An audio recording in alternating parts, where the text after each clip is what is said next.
दोस्तों, भारत की दो विरोधी और पड़ोसी देशों के सीमा पर अक्सर तनाव रहता है, चाहे वो पाकिस्तान हो या चीन हो।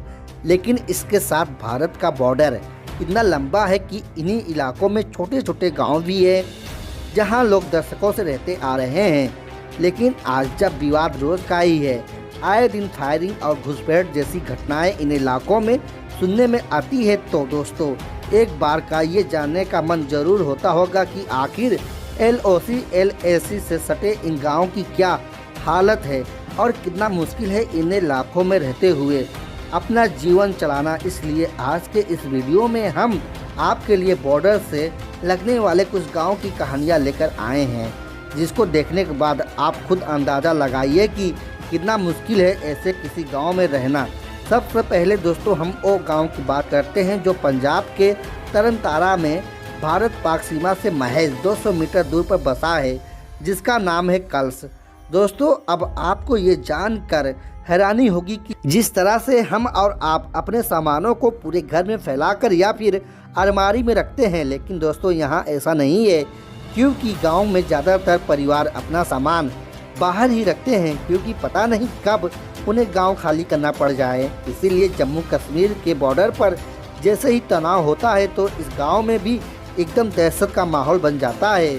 जी हाँ दोस्तों, BSF एहतियातन इस गांव को तुरंत खाली करवाती है, क्योंकि दोस्तों ये गांव एकदम पाकिस्तान के फेसिंग से सटा हुआ है।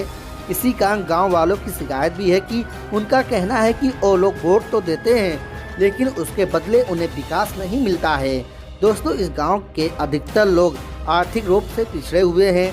इनके पास थोड़ी बहुत ज़मीन है, जिसमें से कुछ हिस्सा फेसिंग पार पाकिस्तान की तरफ है, जबकि गांव की युवा बेरोजगार के शिकार हैं, यानी कि करने के लिए कुछ भी नहीं है और दिन रात दहशत बनी रहती है। इसके साथ ही दोस्तों बॉर्डर के पास बसे कुछ गांव ऐसे भी हैं जिन्हें लोग शक की नज़र से देखते हैं, जिसका सबसे बड़ा एग्जाम्पल है भारत पाकिस्तान के सीमा से सिर्फ 35 किलोमीटर दूर पर बसा पटालपुरी गांव। अब दोस्तों आपको बताएं कि यहाँ पर 70% गाँव वाले लाहौर से आकर बसे हुए हैं, यानी आज़ादी के बाद उन्हें लाहौर छोड़कर उन्हें भारत आना पड़ा था, तो यहीं आकर बस गए। लेकिन दोस्तों अमृतसर जिले के इस गांव को आज भी आसपास के लोग उन्हें पाकिस्तानी बोलते हैं और यह बात पतालपुरी के लोगों को अच्छी नहीं लगती है। उनका यह कहना है कि पाकिस्तान के दाग हमारे माथे पर इस तरह से चिपकाया हुआ है कि कई पीढ़ी गुजरने के बाद भी भारत के नहीं हो पाए हम। इस तरह आप समझ सकते हैं कि दोस्तों गांव जो दिन रात दहशत के साए में जी रहा है, उसे देश के लोग देश का मानते ही नहीं हैं। दोस्तों अब अगर गांव की बेरोजगारी यानी खेती खराब हालत की बात की जाए तो उसे समझने के लिए हमारा अगला गांव है मकवाड़। जी हाँ दोस्तों, उसकी कहानी सुनिए जो जम्मू में है। इस गांव में ज़्यादातर लोग खेती करते हैं। यहाँ धान गेहूँ तरबूज खूब उगाए जाते हैं।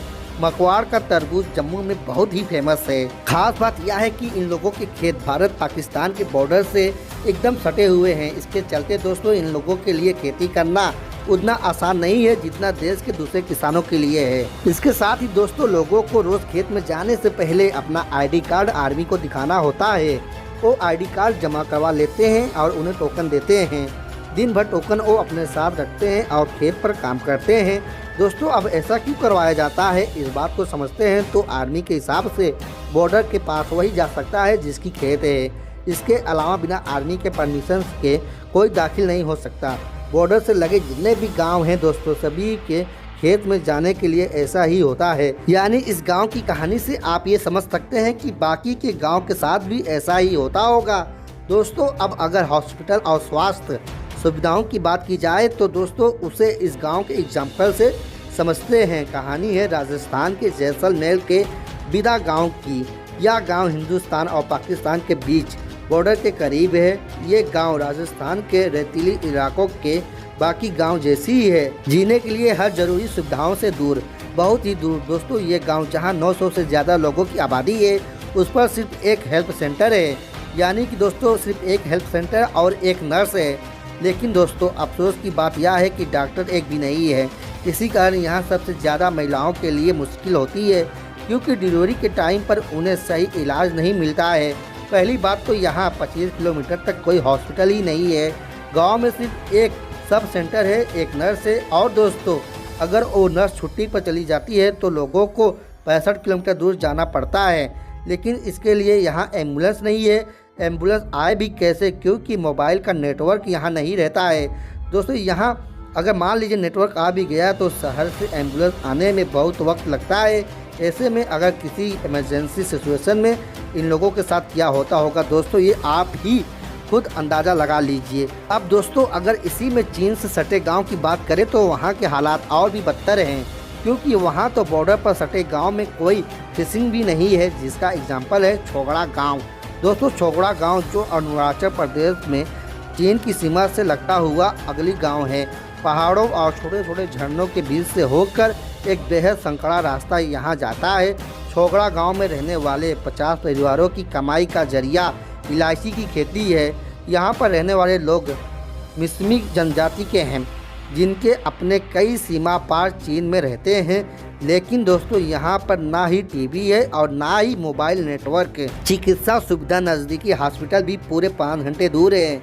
यहाँ के लोकल लोगों का यहाँ तक भी कहना है कि उन्होंने कई बार चीन सैनिकों को अपने इलाके में घूमते हुए देखा है। हालांकि इस गांव का हाल भी कमोबेश सीमा से सटे हुए दूसरे गांव की तरह ही है। लोकल लोगों का यह भी कहना है कि चीन ने अपनी सीमा से सटे गांव में लोगों को बहुत सी सुविधाएं दे रखी है, जो भारत अभी भी नहीं दे पाता, जिनमें से सबसे बड़ा मोबाइल नेटवर्क है। चीन से सटे गाँव में यह नेटवर्क होता ही नहीं है, या फिर ये चीन के नेटवर्क को इस्तेमाल करते हैं। दोस्तों आपको बता दें कि 1962 में चीन और भारत के बीच युद्ध हो चुका है।